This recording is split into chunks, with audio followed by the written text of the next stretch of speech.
É agora convidado da grande edição, Rui Tavares, porta-voz do LIVRE. Muito boa noite, Rui Tavares. Seja muito bem-vindo. Obrigado pelo convite.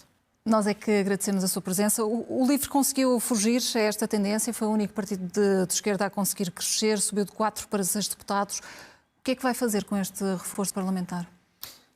Bem, em primeiro lugar, eu creio que à esquerda faltaram essencialmente 3 coisas.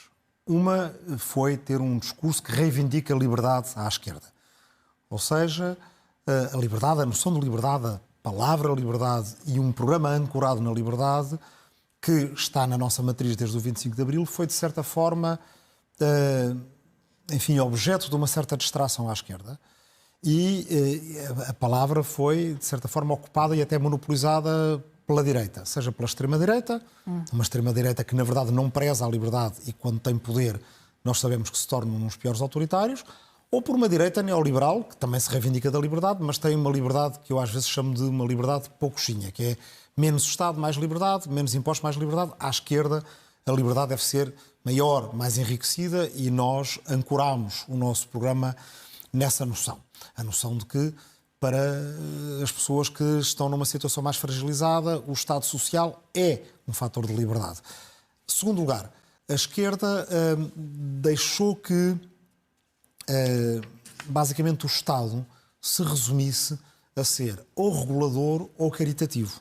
Quer dizer, quando o Estado regula, burocratiza, obriga qualquer associação, qualquer cidadão, qualquer projeto, mesmo que seja cívico, solidário, a meter-se numa montanha de papelada e da qual sai muito pouco, ou então, nas situações das pessoas que estão mesmo no fim da linha, o Estado tem uma função meramente caritativa e isso gera muitas desconfianças sociais. E o LIVRE capitalizou com essa descrença no resto da esquerda? Ou seja, houve transferência para o LIVRE dos quase 500 mil de votos que foram perdidos pela esquerda? Não queria ainda ir para esse aspecto mais tático, se me permite, porque acho que este ponto em que eu estava a focar é muito importante, porque o que o LIVRE fez foi centrar as suas propostas em propostas que sejam universais. Deixe-me dar-lhe um exemplo, porque nós andamos pelo país todo e também é justo que as pessoas saibam o que é que nós aprendemos ao falar com as pessoas pelo país, ao ouvi-las. Hoje em dia, as políticas sociais estão muito dependentes da condição de recursos. As pessoas têm que provar que são pobres para terem apoios. Isto gera socialmente enormes desconfianças. Há muita gente que vem ter connosco e diz: a minha filha tem um salário mínimo e o marido dela tem um salário mínimo, mas os meus netos não têm o abono de família, mas a outra família do lado, que tem um carro melhor, com tudo isso que, tem o abono de família. Que lhe é manifestado, o que quer dizer... O que é que vai fazer? Vai fazer oposição, uma oposição que seja responsável, uma oposição colaborativa, uma oposição de bloqueio? O que eu quero dizer com isto é que, em Portugal, nós temos uma situação de uma enorme desconfiança social, grandes fraturas, comunidade a comunidade, rua a rua, bairro a bairro, em que o pobre desconfia do miserável, o miserável do remediado, e isto não pode ser assim. Nós temos uma obrigação de unir o país e de voltar a tecer os laços sociais. E o LIVRE vai fazer isso dentro do Parlamento, fora do Parlamento. Última coisa, a esquerda revela pouco pragmatismo. A direita é pragmática demais, a esquerda é pragmática de menos. E agora temos um enorme desafio com as eleições autárquicas, a que a esquerda está a falhar. E, portanto, a partir da oposição que o LIVRE fará, é alertar para que a esquerda perceba... Mas é uma oposição que será colaborativa ou que será de bloqueio? Uma oposição que será vigorosa, que será leal e honesta, mas oposição. Sempre o dissemos, com um governo de direita nós seremos oposição, porque é muito importante haver oposição. Agora, tudo depende da própria postura que o governo tiver. Vou-lhe dar um exemplo. Nós temos colocado em cima da mesa uma questão que não foi objeto da campanha eleitoral. Eu alertei naquela ou outra mesa neste mesmo estúdio para a possibilidade da direita e com a extrema-direita ter uma maioria constitucional e disseram-nos, a Iniciativa Liberal, por exemplo, disse logo, não vale a pena agitar papões. Ocorreram as eleições, hoje a Iniciativa Liberal esteve com o Sr. Presidente da República, como nós tivemos, e anunciou um projeto de revisão constitucional. Um projeto sobre o qual o Rui Tavares já disse, no final dessa audiência com o Presidente da República, que é, no fundo, mandar gasolina para o fogo. O certo é que a esquerda deixou de contar para esta revisão constitucional. O Presidente da República partilha desta sua preocupação, desta sua ideia? Eu não posso dizer o que é que o Sr. Presidente da República nos diz, até porque o Presidente da República não tem poderes de rever a Constituição. São exclusivos da Assembleia da República. Sim, mas a preocupação que lhe manifestou? O Sr. Presidente Estão em sintonia? É a válvula de segurança do nosso sistema. E a verdade é que qualquer revisão constitucional das que tivemos em Portugal foi sempre feita com um consenso que contava pelo menos com o centro-direita e o centro-esquerda. Hoje em dia isso não é necessário. Como é que isto se resolve? Ou o Sr. Primeiro-Ministro, Luís Montenegro, diz, bem, a revisão constitucional não foi tema de campanha, a não ser quando o LIVRE lançou o alerta, ela não tem sentido nesta legislatura e, portanto, para não acicatar mais problemas no momento em que a política portuguesa se desequilibrou muito e a política europeia e internacional estão num momento muito sério, não é momento para rever a Constituição. Se o Sr. Primeiro-Ministro diz isso, ele estará a dar um passo de boa vontade. Se não disser, e se não disser pelo menos, por exemplo, que a AD não votará a favor de nenhuma emenda constitucional que não tenha um consenso mais alargado, por exemplo, de 3/4 em vez de 2/3, há precedentes na Europa de partidos que o fizeram, quando contavam com 2/3 nos seus parlamentos, de dizer, mas nós só queremos rever a Constituição naquilo em que também tiver o consenso dos outros grandes partidos da oposição. Portanto, repare que eu nem sequer estou a pôr o LIVRE nisto, não estou a dizer que o LIVRE tenha um direito de veto em relação a isto. Estou a dizer que, por exemplo, a AD diga que emendas que não tenham ao mesmo tempo a concordância, pelo menos do PS e do Chega, a AD também não colaborará nelas. Porque isso é uma maneira de acalmar o país, de acalmar os ânimos e de não deixar que o nosso regime, que tem tido alguma estabilidade durante 50 anos, não esteja aqui a ir muito de repente para uma espécie de abismo com o qual as pessoas não contavam ainda há 3 ou 4 dias atrás. Portanto, depende muito da atitude que tiver o Primeiro-Ministro, a atitude que uma oposição também terá, inclusive a do LIVRE. De resto, aqui em Lisboa somos a oposição a Carlos Até Moedas. lá continuará a fazer esses apelos ao isso é muito importante no debate de investidura do Governo e de uma moção de rejeição que já se anuncia por parte do PCP, haver essas garantias que nós já temos um sistema que está a ficar desequilibrado, não irmos a correr para o desequilibrar mais ainda. E o LIVRE já sabe qual será o sentido de voto relativamente ao programa de governo? Não, porque eu não conheço o programa de governo, nem ninguém conhece. Portanto, quer dizer, parece-me extemporâneo estar a falar de um programa de governo que não é conhecido. Mas fazendo essa oposição séria que falava há pouco, o que é que lhe parece que irá fazer? Dar a mão ou não à AD? Não, o LIVRE é oposição à AD e, portanto, não serve para dar a mão à AD. Mas o governo Mas há programa de governo. Mas o programa do governo foi a AD que ganhou as eleições, foi Luís Montenegro que ganhou a sua aposta política, arriscada. Mas tentar inviabilizá-lo agora, não está a ir contra aquela que foi a decisão dos portugueses? O LIVRE fará o seu debate sobre esta moção de rejeição. Ainda nem sequer começou a fazer, porque há coisas, para ser franco, há coisas mais importantes. Ainda não está decidido esse é um debate que se vai fazer, mas quer dizer, não nos parece prioritário, porque desde logo não conhecemos o programa de governo e porque há elementos mais importantes. Rui Tavares, deixe-me avançar. Sim. Que temos pouco tempo. Disse hoje, após a audiência com o Presidente da República, que a esquerda tem de fazer uma reflexão rápida e profunda. Continua a fazer sentido para si existir uma frente de esquerda, nomeadamente nas autárquicas e em Lisboa? Bem, a reflexão à esquerda pode e deve ser grande e a esquerda gosta de refletir, mas também tem que decidir. E em algumas coisas a reflexão pode ser grande, mas ela não pode ser longa. Ninguém pode achar que tem o luxo de fazer uma reflexão e chegar a conclusões lá para o outono. Porque imagino que as eleições autárquicas são no fim de setembro. Vamos dizer 21 de setembro, que calha um domingo. Nós podemos acordar no dia 22 de setembro de manhã, uma segunda-feira, com um mapa político inteiramente mudado. E isso também em si... uma viragem à direita também nas autárquicas. É um elemento tão grande. Estes dois pilares, a Constituição de que já falámos e o mapa político do país, são dois elementos centrais. A partir daí não há retorno. Repare, imaginemos que o Algarve, o Alentejo, uma boa parte do Ribatejo, é preciso as pessoas terem consciência que na lei eleitoral autárquica quem tem um voto a mais tem o Presidente de Câmara. E, portanto, nas 60 câmaras em que o Chega, nos 60 municípios em que o Chega ficou em primeiro lugar, para eleições legislativas isso não significa tanto, mas para eleições autárquicas significa 60 presidentes. E o que é que faz sentido para o LIVRE? Seguir coligado para estas autárquicas? O que faz sentido é, em 60 dessas câmaras, 49 delas, a esquerda junta está à frente.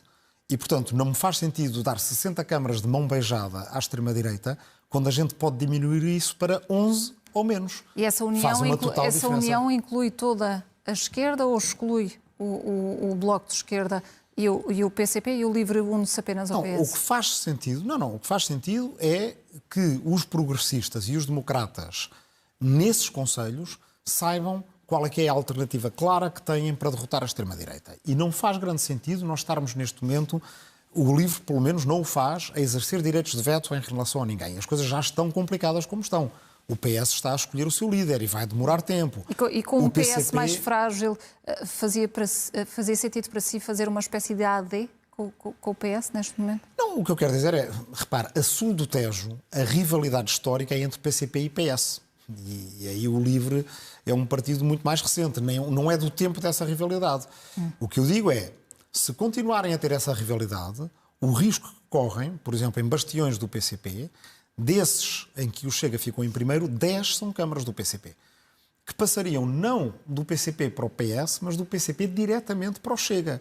A esquerda tem que perceber, dado o seu histórico... Portanto, faz esse apelo a toda a esquerda para que se una nestas autárquicas? Dado as suas posições democráticas, dado o seu histórico até de antifascismo, se está disposta a deixar passar este momento e acordar no tal dia 22 de setembro com câmaras que passam diretamente para a extrema-direita. Nós não podemos dizer... Está prevista alguma conversa entre os líderes de esquerda? Nós vamos certamente pedir essas conversas. Para quando? Para o mais imediato possível, porque nós não podemos dizer que o resultado eleitoral do passado domingo foi um sinal de alarme e depois não fazer o que se faz quando toca o alarme. Quando toca o alarme, as pessoas acordam e abrem os olhos. Se não acordarem nem abrirem os olhos, se decidirem apenas acordar depois do dia 22 de setembro, pode ser demasiado tarde.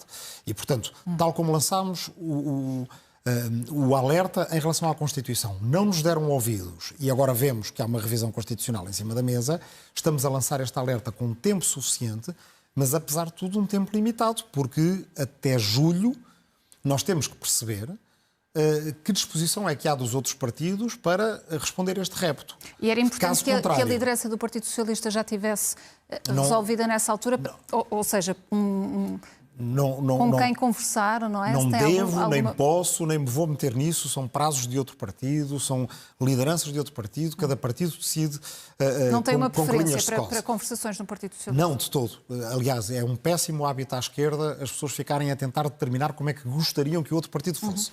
O PS escolhe a sua liderança, nós respeitamos e falaremos com ela. Agora, a verdade é que não vamos parar quietos. E o LIVRE, que gosta sempre de participar em qualquer reflexão, mas como a Patrícia lembrou no início, o LIVRE cresceu nestas eleições, não diminuiu. E, portanto, a reflexão que fizemos, já a tínhamos feito antes das eleições, e deu certo, no sentido em que a nossa estratégia foi uma estratégia de crescimento. E agora o que vamos continuar a fazer... E, portanto, estamos a dizê-lo claramente e em público, é falar com a sociedade civil de todo o país, no fundo, dinamizar um movimento democrático e progressista com muita gente que não é do LIVRE, há muita gente a escrever-nos e a perguntar-nos o que é que podemos fazer. Nós não podemos dizer que há qualquer localidade deste país que nós vamos abandonar à extrema-direita, recusamos isso. A nossa primeira jornada parlamentar nesta legislatura foi em Elvas, que era um concelho que tinha sido ganho pela extrema-direita. E lá nós ouvimos muitas coisas de muita gente que são nossos concidadãos e que nós aprendemos com essas coisas e podemos não concordar, mas depois temos respostas a dar. Para ser muito claro e muito direto relativamente a essas reuniões que diz que vão ocorrer em breve com a esquerda para definirem uma estratégia, era importante que seguissem para as autárquicas em conjunto? Era importante que encontrássemos as maneiras mais pragmáticas, mais imaginativas, mais criativas. Os outros partidos também terão boas ideias, certamente, para que estas autárquicas, que são quase uma segunda volta das legislativas, não constituam uma derrota igual à que foi a primeira volta, que seriam as legislativas. E se os outros partidos estiverem dispostos a ouvir isso e tiverem... Porque, por exemplo, em muitos casos... Deixe-me dar este exemplo que é muito prático. Rapidamente. Há autarcas que estão em fim de mandato e não se podem recandidatar. Nós podemos dinamizar a sociedade civil desses municípios, dessas freguesias, encontrar pessoas que vêm da sociedade civil, que são independentes, de associações de defesa ambiental ou do património, professores ou médicos ou advogados, o que quer que seja, e que localmente são respeitados e, portanto, os partidos dizem, olha, este movimento de cidadãos é este que vamos apoiar. O progresso desta terra, aqui em específico, é apoiar este movimento independente. E, portanto, o conselho que os partidos de esquerda aí dão é votem neste movimento independentes para derrotar a extrema-direita. Pode ser com as nossas siglas, pode ser em coligação, estamos abertos às propostas que nos fizerem. O que não podemos é estar apenas na tática partidária mas do costume. Uma coligação que não inclua resultará. só o PS, que inclua também nós não temos, Bloco de Esquerda e CDU. Não traça nenhuma espécie de linha vermelha.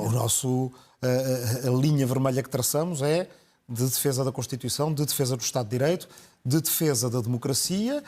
Sabe muito bem que, a nível nacional, colocamos também a defesa do projeto europeu, o não abandono da Ucrânia. Isto são questões que, ao nível local, não têm a mesma premência, mas para nós continuam a ser importantes.